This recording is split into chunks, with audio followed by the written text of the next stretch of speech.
வணக்கம். சிவன் மாந்திரீகம். இந்த மாந்திரீகத்தில் ஏவல் செய்வது இப்படித்தான். ஏவல் ஒரு குடும்பத்தையும் சரி, கணவன் மனைவியாக இருந்தாலும் சரி, நண்பர்களாக இருந்தாலும் சரி, காதலர்களாக இருந்தாலும் சரி, தொழிலில் எவ்வளவு பெரிய வெற்றி பெற்றவங்களாக இருந்தாலும் சரி, இவர்களை, இந்த உறவுகளை, இந்த தொழிலை, வியாபாரத்தை, பிஸ்னஸை, ஒரு மனிதனை சர்வமும் நாசம் செய்வது தான் ஏவல். ஏவல் செய்தால் என்னென்ன பாதிப்புகள் வரும் என்பதை இன்னொரு பதிவில் பார்க்கலாம். எதற்காகன்னு கேட்டிங்கன்னாக்கா, ஏவல் செய்வது இப்படித்தான். ஏவல் செய்கிறதுக்கு முதல்ல, ஏவல் என்பது துஷ்ட ஆத்மாக்கள், இல்லை ஒரு மனிதன் துர்மரணம் அடையணும். ஆணாக இருந்தாலும் பெண்ணாக இருந்தாலும் துர்மரணம் அடைகிறது. அந்த துர்மரணம் அடைந்த அந்த ஆத்மாவை வசியம் செய்வாங்க. வசியம் செய்கிறதுக்கு அந்த துர்மரணம் அடைந்த, துர்மரணம் என்னன்னா விஷம் குடித்து இறப்பது, இல்லை தூக்கு போட்டுக்கிட்டு சாகிறது, விபத்து ஏற்பட்டு சாகிறது, இல்லை அற்பாயுள்னு சொல்லுவாங்க. அற்பாயுள்னு கேட்டிங்கன்னாக்கா, ஒரு திருமணம் ஆவறதுக்கு முன்னாடி, திருமணம் ஆன பிறகு முதிர்ந்த வயது இல்லாமல் இளம் வயதிலேயே ஆசைகளும் தேவையும் நிறைவேறாமல் மரணம் அடைகிறவங்க தான் துர்மரணமாக இருப்பாங்க. அகால மரணம்னு சொல்லுவாங்க. இப்படி இறந்தவங்களை சில மந்திரங்களால், சில எந்திரங்களால், சில வகையான பொருட்களையும் வைத்து அந்த ஆத்மாவை மயானத்திலிருந்து இவங்க வசியம் பண்ணி எடுத்துக்குவாங்க. மாந்திரிகர்கள் செய்வதே மிகவும் கொடியது இதுதான். அந்த துர்மரணம் அடைந்தவங்களுடைய ஆத்மாவை வசியம் செய்து அதை வைத்து ஏவல் செய்வது. சும்மாவே ஏவல் என்பது சர்வசாதாரணமாக யாருக்கும் செய்திட முடியாது. அந்த நிறைவேறாத ஆசைகளால் துர்மரணம் அடைந்தவங்க, அகால மரணம் அடைந்தவங்க கொடூர குணம் கொண்டவங்களாக இருப்பாங்க. ஒருவரை அழிக்கவும் தயங்க மாட்டாங்க, ஒரு குடும்பத்தை நாசம் பண்ணவும் தயங்க மாட்டாங்க. இப்படிப்பட்ட ஒரு குணம் உள்ளவங்களை தான் மாந்திரிகர்கள் தன் வசப்படுத்திப்பாங்க. எப்படி வசியம் படுத்துகிறாங்க அப்படின்னாக்கா, இறந்தவர்களை அவங்கள கொண்டு போய் எரித்து காடாற்றுவாங்க. காடு ஆற்றுவதற்கு முன்பதாகவே அந்த சாம்பலை தலைப்பகுதியில் இல்லை மார்பு பகுதியிலிருந்து அவங்களுக்கு தெரிந்த வெட்டியான் யாராவது இருந்தால் அவங்கக்கிட்ட பணம் கொடுத்து அதை மட்டும் எடுத்துக்குவாங்க. அப்படி இல்லாமல் இருந்தால், இதுக்கு முன்னாடி எப்போவோ நூற்றுக்கணக்கான வருஷங்களுக்கு முன்னாடி கன்னி கழியாத பெண், திருமணம் ஆகாத ஆண் இறந்திருந்தால் அந்த சடலத்தை எடுத்து போய் குழித்தயலம் இறக்கினதா சில மாந்திரிக குறிப்புகள் இருக்குது. அதே மாதிரி தலைச்சம்பிள்ளைகளை செய்ததா மாந்திரிக குறிப்பு இருக்குது. இப்போ எல்லாம் அப்படி செய்தால் அரசாங்கத்தால் பல வகையான தண்டனைகளுக்கு உள்ளாவாங்க. அப்படி இல்லாமல் மந்திரங்கள், அதாவது மந்திர உபாசனைன்னு ஒன்று இருக்குது. நம்ம சொல்கிற ஒவ்வொரு மந்திரமும் நம்மளுடைய தலையை சுற்றி சுற்றி வந்து கொண்டே இருக்கும். இப்போ சர்வசாதாரணமாகவே ஓம் நமச்சிவாயா என்கின்ற மந்திரத்தை தினமும் 108 முறை யாரெல்லாம் பிரயோகப்படுத்துகிறாங்களோ அவங்களுக்கு பெரிதளவு மாந்திரிக பாதிப்பு வராதுன்னு மாந்திரிக நூல்கள் சொல்லுது. அப்படி இருக்கும்போது அது எந்த திசையில் சொல்லணும், எப்படி சொல்லணும் என்ற விதிமுறை இருக்குது. இதே நமச்சிவாயம் என்கின்ற 5 எழுத்தில் 108 வகையான மாந்திரீகத்தை பயன்படுத்தலான்னு தான் இன்னொரு ஜோதிட நூலும் சொல்லுது. எல்லோருக்குமே மாந்திரிகம் கைவசப்படாது. அப்படி கைவசப்படுகிறவங்க தவறான பாதையில் போகாமல் இருக்கணும். தவறான பாதையில் போகாமல் இருக்கணும்னு சொல்லிட்டு ஏவல் செய்வது எப்படின்னு போகிறது தவறுதான்னு கேட்டாக்கா, ஒரு மாந்திரிகத்தில் எதுவெல்லாம் இருக்குது, அது எப்படியெல்லாம் செய்வாங்க, எப்படி செய்தால் இந்த பாதிப்புக்கெல்லாம் வரும் என்பதை சொல்ல வேண்டியது ஒரு கடமை. அப்படி இருக்கும்போது மரணம் அடைந்தவருடைய ஆத்மாவை மந்திர மூலியமாக, தகடு மை மூலியமாக அந்த தகடில் எழுதக்கூடிய அச்சாரங்கள் வைத்து அதை ஈர்க்க முடியும். அவங்களுடைய பேர், அவங்களுடைய குலதெய்வம் பேர், அவங்களுடைய உடை, அவங்களுடைய காலடி மண், இது எல்லாம் இறப்பதற்கு முன் அவங்கக்கிட்ட இருந்தால் அவங்கள ஈஸியாக வசம் பண்ணிடுவாங்க. இல்லைன்னா அவங்கள எரித்த சாம்பல் தான் வேணும். இதை கொண்டு வந்து கட்டாயமாக ஒரு உருவ பொம்மையை செய்வாங்க.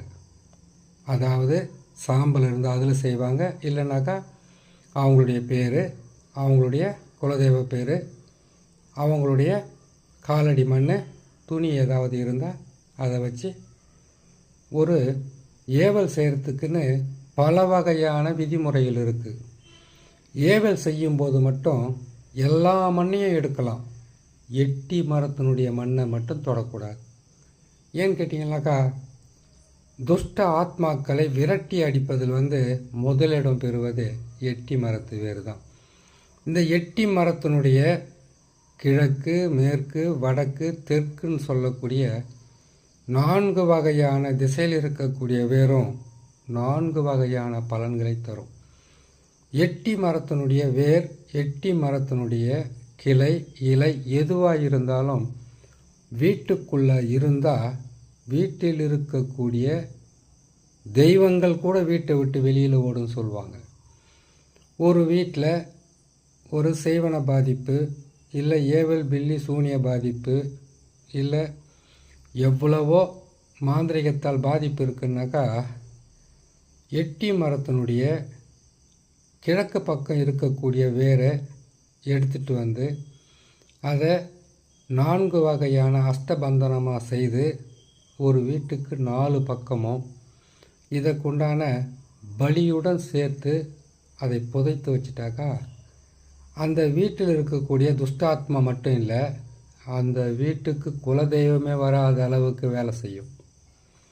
இதே போல் இந்த எட்டி மரத்தினுடைய வேரை தகுந்த முறை பிரகாரம் மாந்திரீக மந்திரங்களை பிரயோகம் செய்து அந்த வீட்டுக்குள்ளே புதைச்சி வைக்கிறது. மறைச்சி வச்சாவே அந்த வீட்டில் இருக்கக்கூடிய ஆண், பெண், கணவன், மனைவி, பிள்ளைகள் எல்லாமே ஒருவருக்கு ஒருவர் ஒற்றுமை இல்லாமல் எட்டி போவாங்க. வெட்டி விடும் எட்டி மரம் அப்படின்னு சொல்லுவாங்க. குலதெய்வம் வராது, குலத்தை காக்கின்ற தெய்வம் வராது, இறந்தவர்களுடைய ஆத்மா கூட வீட்டுக்கு வராத அளவுக்கு விரட்டி அடிப்பது தான் எட்டி. சரி, விளக்கம் போதும். இப்போது ஏவல் செய்கிறது எப்படின்னு போட்டுடலாம். ஏவல் செய்யணுன்னாக்கா முதலில் நம்ம செய்யக்கூடியது இந்த சாம்பல் இல்லை அவங்களுடைய இதெல்லாம் எடுத்து வச்சுக்கிட்டு இறந்தவங்களுடைய காலடி மண், துணி, அவங்களுடைய தலைமுடி, இதையெல்லாம் எப்படி நம்ம எடுக்க முடியும்னு கேட்டிங்கனாக்கா, அதுக்கு தானே வெட்டியாக இருக்காங்க. காலடி மண், தலைமுடி, துணி, அவங்களுடைய பேர், இது எல்லாம் ஒரே டைமில் கிடைக்குமான்னு கேட்டாக்கா, இதில் ஏதாச்சும் ஒன்று கிடைச்சா போதும் ஏவல் செய்கிறதுக்கு. இதை எடுத்து இந்த எட்டி மரத்தினுடைய வேர் பக்கத்தில் இருக்கக்கூடிய மண்ணை தவிர முச்சந்தி மண், இடுகாட்டு மண், புத்து மண், அது மட்டும் இல்லாமல் ஒரு மனிதனுக்கு எந்த திசையில் போனாலும் முக்கூட்டு வழி மண்ணுன்றது தாண்டி தான் போவாங்க. அந்த மண்ணையும் எடுத்து இதனுடன் அரிசி மாவையும் சேர்த்து இல்லை புத்து மண்ணை சேர்த்து உருவ பொம்மையை செய்வாங்க. உருவ பொம்மையை செய்து இதுக்கு எதையெல்லாம் சேர்ப்பாங்க தெரியுங்களா? 5 வகையான கள்ளிப்பால் சேர்ப்பாங்க. அதோடு சேர்ந்து பன்றியோட உதிரும். இதோட முள்ளம்பன்றியோட அதனுடைய மலம், குடல், பிச்சு இது எல்லாமே ஒன்றா சேர்த்து ஏவல் பொம்மையை உருவாக்குவாங்க.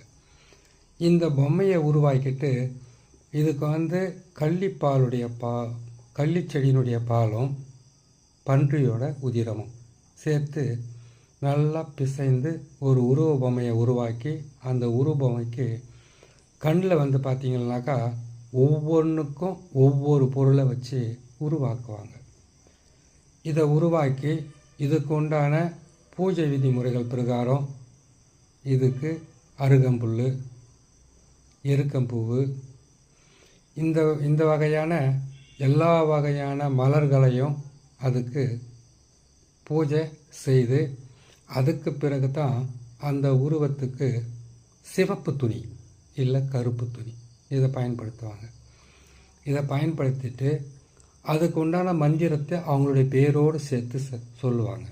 அப்படி சொல்லும்போது அந்த ஏவல் பொம்மைக்கு அந்த ஆத்மானுடைய சக்தி இழுக்கக்கூடிய ஒரு மிகப்பெரிய ஒரு சக்தி வந்துடும். அந்த சக்தி வந்த உடனே தன்னுடைய கட்டுப்பாட்டுக்குள்ளே அதை வச்சுப்பாங்க. அதை வச்சு அவங்களுக்கு இதை செய்யணும் இப்படி செய்யணுன்றதெல்லாம் சொல்ல ஆரம்பிப்பாங்க. அதுவும் செய்ய ஆரம்பிக்கும். இது சும்மாவே அந்த ஏவல் பொம்மை செய்திடாது. ஒவ்வொருத்தருக்கும் ஒவ்வொரு ஆசை இருக்கும். ஒருத்தருக்கு நல்லா சாப்பிடணுன்னு ஆசை இருக்கும், இறந்த அந்த துஷ்டாத்மாவுக்கு. இல்லை ஒருத்தரை பழி வாங்கணுன்ற ஆசை இருக்கும். ஒரு சிலருக்கு நல்லா மது அருந்தணுன்ற ஆசை இருக்கும். ஒரு சிலருக்கு நல்லா மாமிசம் சாப்பிடணுன்ற ஆசை இருக்கும். ஒரு சிலருக்கு ஆண் பெண் சேர்க்கை மேலே மிகப்பெரிய ஒரு ஈர்ப்பு இருக்கும். ஒரு சிலருக்கு கலகம் மூட்டி வர்றது, சண்டை போடுறது, இரத்த காயங்களை ஏற்படுத்துவது, அப்படின்னா விபத்துக்களை ஏற்படுத்துவது, இதே போல் இன்னொருத்தர் துர்மரணம் அடைகிறதுக்கு வழியை காட்டுவது, இப்படியெல்லாம் ஒவ்வொரு துஷ்டாத்மாக்களுக்கும் ஒவ்வொரு அகால மரணம் அடைந்தவங்களுக்கும் துர்மரணம் அடைந்தவங்களுக்கும் கட்டாயமாக ஆசைகள் இருக்கும். அந்த ஆசைகளை இவங்களுடைய வழிக்காக அந்த ஆசைகளை நிறைவேற்றுற மாதிரி அவங்கள பழி வாங்க சொல்லுவாங்க. அதற்கு தேவையானது ஒவ்வொருத்தருக்கும் ஒரு ஆசை இருக்குன்னு சொன்னோம் இல்லையா. இப்போது இந்த அகால மரணம் அடைந்தவங்க, துர்மரணம் ஏற்பட்டவங்களுக்கு எப்படியாப்பட்ட ஆத்மாக்களாக இருந்தாலும் அவங்க உணவை உட்கொள்ள முடியாது. ஆனால் அதனுடைய வாசனைகளையே அவங்களால நுகர முடியும். அந்த வகையில் அவங்களுக்கு மது, மாமிசம், அப்புறமா அவங்களுக்கு தேவையான வாசனை திரவியங்கள், அவங்களுடைய ஆசைகளை தெரிந்து அந்த ஏவலை செய்ய சொல்லுவாங்க. ஒரு குடும்பத்தில் கணவன் மனைவியை பிரிக்கணுமா, இந்த ஆத்மாக்களை ஏவல் விடுவாங்க. இதை எப்படி ஏவல் விடுவான்னு கேட்டிங்கனாக்கா, முதல்ல முழுமையாக சொல்லிடுறேன். இந்த துஷ்ட ஆத்மாவுக்கு என்ன தேவையை பார்த்து மது, மாமிசம், அதுக்கு உண்டான சுருட்டு, பீடி, அதுக்கு உண்டான உதிரம், இது எல்லாமே படையலாக போட்டு அதுக்கு பிறகு இந்த துஷ்ட ஆத்மாவுக்கு என்னவெல்லாம் தேவைன்றதை இவங்க தெரிஞ்சு வச்சுக்கிட்டு கணவன் மனைவியை பிரிக்கணுமா, குடும்பத்தை சர்வ நாசம் செய்யணுமா, தொழிலை உருப்படாத அளவுக்கு செய்யணுமா, நல்லா இருந்த ஒரு பிஸ்னஸை முற்றிலும் தலைகீழாக மாற்றணுமா, ஒரு குடும்பத்தை தனித்தனியாக பிரிக்கணுமா, சேர்ந்து இருக்கிற எந்த உறவாக இருந்தாலும் பிரிக்கணுமா, எப்பேற்பட்ட ஆளாக இருந்தாலும் அவங்கள பல வகையில் பாடாப்படுத்துவது தான் ஏவல் செய்கிறது. இந்த ஏவலை இப்படியெல்லாம் செய்வாங்க. இந்த ஏவல் 8 வகைப்படும். இந்த 8 வகையில் இது சொல்கிறது பார்த்திங்கனாக்கா 2% மட்டும்தான் இப்போ சொல்கிறது. மீதி கொடுமையாக இருக்கும், சர்வசாதாரணமாக இருக்கும். ஒவ்வொரு பதிவிலும் ஒவ்வொரு ஏவலை பற்றி நம்ம சொல்லலாம். இப்போது இந்த ஏவலை பொறுத்த வரைக்கும் ஒரு குடும்பத்தை இவங்க நாசம் பண்ணணும்னு நினச்சாங்கன்னாக்கா செம்பு தகடு இல்லைன்னா இரும்பு தகடு, இந்த தகட்டில் 6 வகையான கோடுகளை கிழித்து அந்த 6 வகையான கோட்லேயும் 8 வகையான எழுத்துக்களை போடுவாங்க. நசி நசி, பிரி பிரி, மசி மசினெல்லாம் எழுதுவாங்க. எழுதிட்டு இதுக்கு என்ன பண்ணுவான்னு கேட்டிங்கன்னாக்கா, பல வகையான சுத்திகரிப்பு செய்துட்டு, உதிரத்தாலையும் சுத்திகரிப்பு செய்துட்டு, அதுக்கு பிறகு என்ன செய்வாங்கன்னு கேட்டிங்கன்னாக்கா, அவங்களுடைய பேரையெல்லாம் அந்த மந்திர எழுத்துக்களோடு சேர்த்து இவங்களெல்லாம் வந்து இன்னாரை இப்படியெல்லாம் வந்து அழிக்கணுன்ற பேரை எழுதி அந்த ஏவல் பொம்மையினுடைய மார்பு பகுதியில்,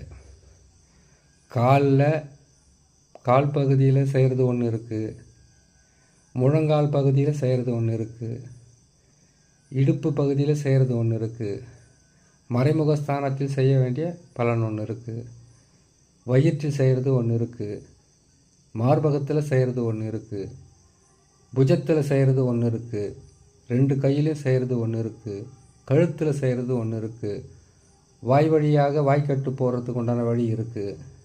அதே போல் கண்களை கட்டுறது, தலைப்பகுதியை வச்சு உயிரை வாங்கிறது, இப்படியெல்லாம் பல வகையில் இருக்குது. இதில் எந்த பகுதியில் வந்து அவங்க தகடை வச்சு அந்த ஏவல் விடுறாங்கன்றது தான் பெரிய விஷயமே. ஆனால் சுருக்கமாக மார்பு பகுதியில் வச்சு செய்தால் அது மிகவும் கொடுமையாக இருக்கும். மார்பு பகுதியில் வச்சு செய்துட்டு ஏவல் மந்திரங்களை பிரயோகம் செய்வாங்க. பிரயோகம் செய்துட்டு அதுக்கு உண்டான விதிமுறைகளை சொல்லுவாங்க. இந்த குடும்பத்தை இப்படி அழிக்கணும், இந்த குடும்பத்தை இப்படி பிரிக்கணும், இவங்களுக்கு இவ்வளவு கஷ்டத்தை கொடுக்கணும், இவங்களுக்கு இவ்வளோ துன்பத்தை கொடுக்கணுன்றத விதிமுறை பிரகாரம் இவங்க செய்து அனுப்பி வச்சாங்கன்னாக்கா, அந்த ஏவலாகப்பட்டது அந்த குடும்பத்தையும் இல்லை அதனுடைய ஆசைகளை தீர்ப்பதற்காக சண்டை போட வைக்கிறது, விபத்து ஏற்பட வைக்கிறது, இப்படி பல வகை இருக்குது. ஏவல் செய்வது இப்படி தான்ற பதிவு போட்டிருக்கோம். இன்னும் இதில் வந்து 7 வகையான ஏவல் இருக்குது, 16 வகையான ஏவல் கூட இருக்குது. ஒவ்வொரு பதிவும் ஒவ்வொரு நாளைக்கு நேரம் இருக்கும்போது போடுறேன், கேட்டு நீங்கள் பயன்பெறலாம். தெரிஞ்சவங்க ஏவல் செய்கிறதுக்கு ரொம்ப ஜாக்கிரதையாக செய்யணும். கொஞ்சம் தவறினாலும் ஏவல் செய்யணும்னு நினைக்கிறவங்களையும் செய்கிறதுக்கு பொருட்களை சேர்க்குறவங்களையும் அழிக்க ஆரம்பிச்சிடும். மிக கவனமாக இருக்கணும். இதை செய்யணுன்னா இந்த மாந்திரிகத்தில் வந்து மிகவும் முக்கியமானதுன்னு சொல்லப்போனால் ருத்ரன், காளி, இவங்களுடைய உபாசனையும் இவங்களுடைய அனுக்கிரகமும் இவங்களுடைய விருப்ப பிரகாரம் இருப்பவங்களுக்கு கட்டாயமாக ஏவல் என்பது சித்தியாகும். ஆனால் ஒரு குடும்பத்தை அழிக்கிறது, ஒரு குடும்பத்தை நிலைகுலைய செய்வது, ஒரு குடும்பத்தில் இருக்கக்கூடிய நல்ல உறவுகளை பிரிக்கிறது பாவம். ஆனால் இதெல்லாம் இருக்குது என்பதை ஒவ்வொரு பதிவாக போடுறேன். இதில் எந்த பாதிப்புக்கு உங்களுக்கு இருக்கோ அந்த பாதிப்பை தகுந்த முறையில் செய்து உங்களை காப்பாற்றிக்கலான்னு சொல்லி இன்னொரு நல்ல பதிவுகளை நான் சந்திக்கிறேன். நன்றி, வணக்கம்.